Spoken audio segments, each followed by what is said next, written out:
নমস্কার সবাইকে। আজ বানাচ্ছি সম্পূর্ণ নিরামিষ ফুলকপির পোলাও। পোলাও তো অনেক ধরনের খেয়েছেন, কিন্তু একবার এইভাবে ফুলকপির পোলাও বানিয়ে খেয়ে দেখুন, একেবারে অন্য ধরনের স্বাদ।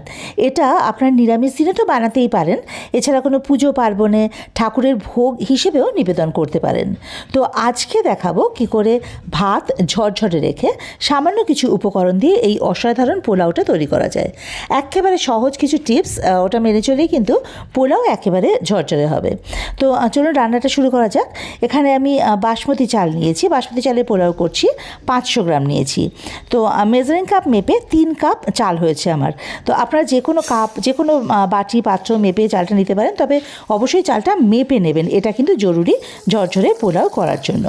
এবার দ্বিতীয়বার কথাটা যেটা, সেটা হচ্ছে চালটাকে কিন্তু ভীষণ ভালো করে 2-3 বার ধুয়ে নিতে হবে। পোলাও চালটা খুব ভালোভাবে ধোয়া হয়ে গেলে এটাকে আমি আধ ঘন্টা ভিজিয়ে রেখেছিলাম, কারণ আমি তো লং গ্রেন বাসমতি চাল ইউজ করছি। তো সেক্ষেত্রে চালটা যদি ভিজিয়ে রাখা যায়, চালটা আর একটু লম্বা হয় আর হয়েও যায় তাড়াতাড়ি। তো এই যে দেখুন, আধ ঘন্টা পর চালটা জল ঝরানোর জন্য রেখে দিয়েছি। আর এদিকে বাকি উপকরণগুলো দেখুন, ফুলকপির পোলাও, ফুলকপি তো নেবই। তো একটা ফুলকপি নিয়ে তার ফুলগুলো এই যে এরকমভাবে কেটে রেখেছি, মানে খুব ছোটও না আবার বিশাল বড়ও না, মাঝারি সাইজে করে ফুলকপিগুলো কেটেছি।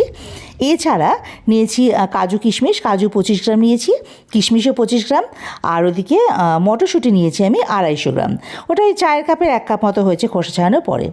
এদিকে দেখুন একটা সাধারণ মশলা তৈরি করে নিচ্ছি। ওই জিরে গুঁড়ো 1 টিস্পুন নিয়েছি, আর আদা বাটা নিয়েছি এখানে 1 টিস্পুন। এবারে জিরে আর আদাটা একটু জল দিয়ে একটু গুলে রাখবো। আপনারা যদি গোটা জিরে নেন, তাহলে গোটা জিরে, আদা আর কাঁচা লঙ্কা একসঙ্গে মিলে বেটে রাখতে পারেন। তো আমরা তো ঝাল বেশি খাই না, তাই কাঁচা লঙ্কা নিইনি, ওই আর জিরে গুঁড়ো নিয়েছি, তাই আদা জিরেটা জল দিয়ে ভিজিয়ে রেখেছি।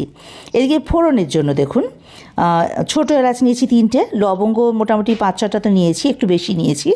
আর দারচিনি নিয়েছি 2টো, স্টার অ্যানিস 1টা, 3টে কাঁচা লঙ্কা নিয়েছি যেটা চিড়ে রেখেছি, আর ওই 4টে ছোটো ছোটো তেজপাতা নিয়েছি। এখানে লবঙ্গ, এলাচ, দারচিনি এটা কিন্তু আমি হামালদি সেটে থেতো করে নেব। এদিকে দেখুন চালটা শুকিয়ে গেছে। এবার চালটাকে একটু নুন আর ঘি দিয়ে মেখে রেখে দেবো, এতে পোলাওটা খুব ভালো হয় আর ফ্লেভারটা খুব ভালো আসে। এখানে আমি 1 চামচ ঘি আর একটু নুন দিয়ে মেখে রাখছি। আপনারা ঘিয়ের বদলে তেল দিতে পারেন, তবে পোলাও তো এখানে কিন্তু ঘিয়ের ফ্লেভারটা বেশি ভালো লাগবে, তাই ঘিয়ে দিয়ে এটাকে আমি এই যে মেখে রেখে দিলাম। তো এটা মাখা থাক, ততক্ষণে অন্যান্য কাজগুলো করে নিই। কড়াই বসিয়ে দিয়ে গ্যাসের মধ্যে এই যে কড়াই বসিয়ে দিয়েছি, এতে তেল দিয়ে দিলাম 2 টেবিল স্পুন, আর তার সঙ্গে ঘি দিলাম 1 টেবিল স্পুন। ঘি আর তেল মিশিয়ে কিন্তু আমি রান্নাটা করছি। তো এবারে ঘিটা গলে গেলে এর মধ্যে আমি দিয়ে দেবো ওই কেটে ধুয়ে রাখা ফুলকপি। ও এখানে আরেকটা কথা, ফুলকপি কিন্তু এখানে ভাপিয়ে নিতে যাবে না, তাহলে অসুবিধা হবে, কারণ পোলাও সঙ্গে কিন্তু ফুলকপিটাও সেদ্ধ হবে। তো এখানে আমি করেছি কি, ফুলকপি তো মানে পোকা থাকতে পারে, তো সেই জন্য আমি ওই 1 চামচ নুন আর 1 চামচ ভিনিগার দিয়ে ফুলকপিটাকে ভিজিয়ে রেখে দিয়েছিলাম মোটামুটি মিনিট 10। তারপরে আবার ভালো করে ধুয়ে নিয়েছি, ব্যাস, তাহলে তো কোনো অসুবিধাই নেই। তো ফুলকপি দিয়ে দিলাম, আর তার সঙ্গে ওই কড়াইশুঁটি বা মটরশুঁটিগুলোও দিয়ে দিলাম। এবারে মটরশুঁটি আর ফুলকপিটা একটু ভালো করে ভেজে নিতে হবে। ভালো করে মানে কিন্তু কড়া ভাজা না, জাস্ট এর কাঁচা গন্ধটা চলে যেতে হবে, হালকা একটু ভেজে নিতে হবে, কাঁচা গন্ধ না থাকলেই হলো আর কি। তো এই যে দেখুন, এই কড়াইশুঁটি আর ফুলকপিটা আমি কিন্তু ভেজে নিয়েছি। দেখুন, বুঝতে পারছেন যে ভাজা ঠিক কতটা প্রয়োজন, এর চেয়ে বেশি কিন্তু ভাজতে যাবেন না। এবারে এটা তুলে রেখে দেবো আলাদা একটা পাত্রে। এই দেখুন ভাজা কমপ্লিট। আর শীতকালে ফুলকপি বুঝতেই পারছেন কড়াইতে 1 ফোঁটাও তেল নেই, তাই আবারও আমাকে 2 টেবিল স্পুন তেল দিতে হলো, সঙ্গে 1 টেবিল স্পুন ঘি। তেলের সঙ্গে ঘি মিশিয়ে মিশিয়ে কিন্তু আমি এই রান্নাটা করে নিচ্ছি। ঘিটা গলে গেলে এর মধ্যে আবার ওই কাজু আর কিশমিশ এগুলো ভেজে নেব। এখন পোলাও দেখুন ঘিতেই সবচেয়ে বেশি ভালো হয়। আগেকার দিনে তো ঘিতেই পোলাও তৈরি হতো, তাতে তার টেস্টটাও যেরকম ছিল, ফ্লেভারটাও সেরকম আসতো। তো এখন তো আর সেটা হয়ে ওঠে না, ঘিও সেরকম টাটকা পাওয়া যায় না, মানে ফ্রেশ ঘি পেতে গেলে বাড়িতে তৈরি করতে হবে, সেটা তো আর হয়ে ওঠে না। তো তেল আর ঘি মিশিয়ে করছি। এই যে দেখুন কাজু কিশমিশও কিন্তু ভাজা হয়ে গেছে, খুব একটা সময় লাগেনি। তো এবারে বাকি তেলটায় ফোড়ন দিয়ে দেবো এই থেতো করে রাখা গরম মশলা, স্টার অ্যানিস, কাঁচা লঙ্কা আর তেজপাতা। এবারে ফোড়নটাকে একটুখানি বেশ ভাজা ভাজা করে কয়েক সেকেন্ড ভাজা ভাজা করলে একটা বেশ মিষ্টি গন্ধ বেরোয় ফোড়নটা থেকে। এবারে এর মধ্যে গুলে রেখেছিলাম যে মশলাটা, সেটা দিয়ে দেবো। এটাও খুব কম সময় লাগবে, বেশি সময় একদমই লাগবে না। তো মশলাটা ওই ফোড়নের সঙ্গে একটুখানি ভেজে নেব, ওই মিনিট খানেক। তো এটা ভাজা হয়ে গেলে যেরকম পাশ থেকে তেল ছাড়তে শুরু করে দিয়েছে, এবারে ওই যে নুন আর ঘি যে মাখিয়ে রেখেছিলাম চালে, সেই চালটা এর মধ্যে দিয়ে দেবো। এবারে ফ্লেমটা মিডিয়ামে করে হালকা হাতে চালটাকে কিন্তু ভেজে নিতে হবে, কারণ হালকা হাতে ভাজতে বলছি কারণ চালটাতে ভেজানো ছিল, নরমও হয়ে গেছে, নাহলে কিন্তু ভেঙে যাওয়ার চান্স থাকতে পারে।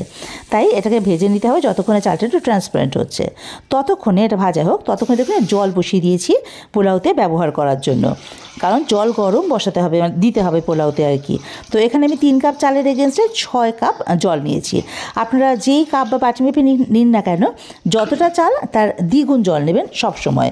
আর যদি গোবিন্দভোগ চাল হয় সেক্ষেত্রে কিন্তু জল আর একটু কম নিতে হবে। আমি যে বাসন্তী পোলাও রেসিপিটা শেয়ার করেছি সেখানে দেখবেন গোবিন্দভোগ চাল দিয়ে করেছি, ওখানে জলের পরিমাণটা আমি বলে দিয়েছি। তো যাই হোক, তো এখানে দেখুন এই যে এটা কিন্তু ভাজা হয়ে গেছে, সামনে থেকে দেখাচ্ছি, বুঝতেই পারছেন চালগুলো এরকম ট্রান্সপারেন্ট হবে আর কি। তো আমাদের চাল ভাজা কমপ্লিট। খুব বেশি কিন্তু চাল একেবারেই ভাজতে যাবেন না, যেরকম দেখালাম ঠিক সেরকমই চাল ভাজবেন। এইবারে এর মধ্যে ওই যে কাজু কিশমিশ ভেজে রেখেছিলাম সেগুলো দিয়ে দেবো, আর দিয়ে দেবো ভেজে রাখা ফুলকপি আর কড়াইশুঁটিটা। এটা কিন্তু একটা রিকোয়েস্টেড ভিডিও, এটা আমাদেরই এক বন্ধু আর কি, আমাদের পরিবারের, আমাকে বলেছিলেন একটা নিরামিষ পোলাওয়ের রেসিপি দেখাতে। তো আমি বাসন্তী পোলাওয়ের রেসিপি আগে দিয়েছিলাম, তারপরে ভাবলাম যে এখন তো আমি ফুলকপির সিরিজ চলছে আমার চ্যানেলটাতে, তো কেননা ফুলকপি দিয়ে পোলাওটা বানিয়ে দেখাই, আর এটা হয়ও ভীষণ সুন্দর, একটু অন্য ধরনেরও। এই যে দেখুন এবারে এর মধ্যে দিয়ে দেবো নারকেল কোড়া। এটা কিন্তু অপশনাল, আপনারা নাও দিতে পারেন, তবে দিলে ভালো লাগে। আমি এখানে একটা ছোট নারকেলের অর্ধেকটা কুড়িয়ে দিয়েছি।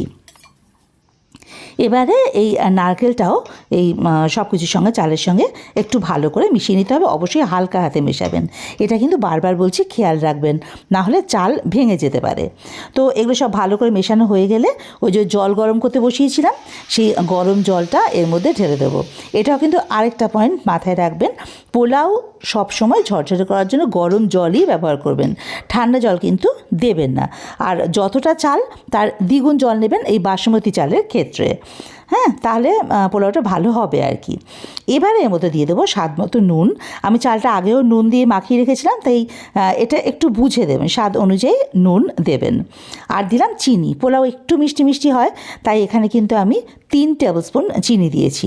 চিনিটাও আপনারা আপনাদের স্বাদ অনুযায়ী দেবেন, কম বেশি যে যেরকম মিষ্টি খান আর কি। তো এবারে এটা ফুটে গেছে, ফুটে তো যাবে যেহেতু গরম জল দিয়েছি। এবারে ফ্লেমটাকে একদম মাঝারি থেকে লো, মানে মিডিয়াম টু লো আঁচে রেখে ঢাকা দিয়ে রেখে দিয়েছিলাম মিনিট 10 মিনিট পর ঢাকাটা খুলে নিয়েছি। এই যে দেখুন চালটা কিন্তু অনেকটাই সেদ্ধ হয়ে গেছে, সেদ্ধ হয়েই গেছে, তবে এখনও একটু জল ভাবটা রয়ে গেছে, তাই এটাকে আবারও একদম লোতে করে ঢাকা দিয়ে ওই মিনিট 5 রেখে দেবো, বেশিক্ষণ রাখার প্রয়োজন পড়বে না।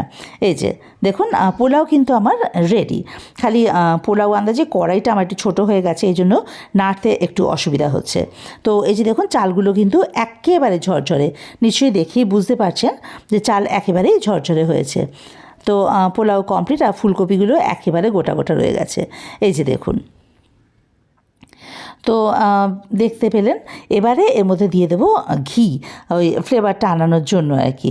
আবারও ঘি দিয়ে এটাকে ফ্লেমটাকে অফ করে ঢাকা দিয়ে স্ট্যান্ডিং টাইমে রেখে দেবো। এ যদি আগেকার মতো পোলাও রান্না করা যেত পুরোটাই ঘি দিয়ে, তাহলে এখন ইনস্টলমেন্টে ঘি দিতে হতো না, সেটা কিন্তু আলাদাই একটা স্বাদ হতো। তো যাই হোক, আমরা তার সাবস্টিটিউট হিসেবে এভাবে করতেই পারি, এতে কিন্তু ঘিয়ের ফ্লেভারটা আসে। তো স্ট্যান্ডিং টাইম রাখার পরে মিনিট 2 পর ঢাকাটা খুলে নিলাম। দেখুন আমাদের পোলাও কিন্তু একেবারে রেডি। আর ফুলকপির ফুলগুলোও দেখুন, এটা কিন্তু একটা ফোঁটাও ভাঙেনি, অথচ সেদ্ধটা কিন্তু ভীষণ ভালো হয়েছে। এই যে কাছ থেকে দেখিয়ে দিচ্ছি দেখুন। এই জন্য বলেছি ফুলকপি কিন্তু আগে ভাপিয়ে নেবেন না, এটা পোলাওয়ের সাথেই সেদ্ধ হবে আর কি। তো রেডি হয়ে গেল আমাদের ফুলকপির পোলাও। এবার এটা নামিয়ে রাখার পালা, সার্ভিং বলে। এভাবে ফুলকপির পোলাও অবশ্যই বাড়িতে একবার বানিয়ে খেয়ে দেখুন, আর আপনাদের কেমন লাগলো আমাকে কিন্তু কমেন্ট বক্সে জানাতে ভুলবেন না। আর এরকম সুস্বাদু সহজ রান্নার আপডেট পাওয়ার জন্য আমার চ্যানেলটা সাবস্ক্রাইব করে আমার পাশে থাকার অনুরোধ রইল। আর বেল আইকনটা ক্লিক করে দেবেন, তাতে করে আমি কোনো নতুন রান্না আপলোড করলে তার নোটিফিকেশানটা সবার আগে আপনাদের কাছে পৌঁছে যাবে। আবারও আসছি এরকমই সহজ সুস্বাদু নতুন কোনো রেসিপির ভিডিও নিয়ে। সকলে ভালো থাকবেন।